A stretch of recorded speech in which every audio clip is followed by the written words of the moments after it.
नवनाथ सुदानदौड. त्याचा भाऊ हा त्याचा भाऊ होता एक भागवत सुदानदौड. हा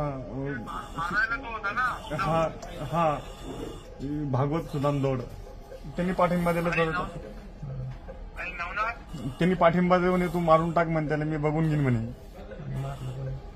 त्याच्या भावाने. नाही त्यांनीच दाबलं मला. ते सगळे तिचे घाबरतात आता त्याला. तिथे सगळी त्याची दादागिरी असते, हुकुमशाही त्याची जास्त. ते घाबरतात आता त्याला सगळी. डेंजर तेवढ्या राळामध्ये, लय डेंजर म्हटलं तेवढ्या राळामध्ये. तो घाबरते त्याला सगळी. दादा तेवढी फक्त तुमच्यावरच भरोसा आहे दादा माझा. अरे मी आता एसपीशी पण बोललो. हो दादा हो, मला मदतच हवी दादा. खूप गरीब.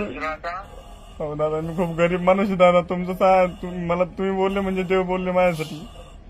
तू काळजी करू नको. ते मी आता ह्याला पाठवलंय राजूला. हो दादा हो. राजेंद्रला.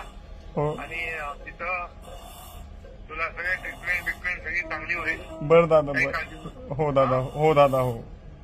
सगळ्याला मी पूर्णपणे बरोबर कामाला लावून त्यांचीच कामं तेच करा दादा. मला म्हणजे मला उद्याच्याला लय धोका आहे दादा. मी राहतो शेतामध्ये एकटा. माझे आई वडील लंगडे. माझे बाळ आहे बारीक बारीक.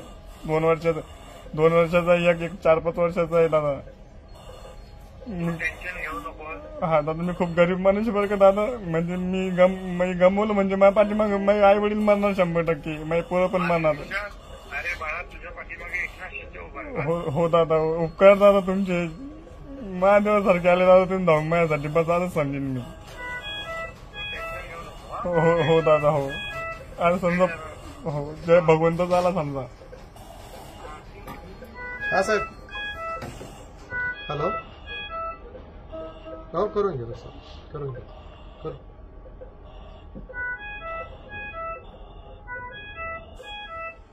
हो साहेब. नाही डॉक्टर जीवन राजपूत आहे. देऊ काय? देऊ.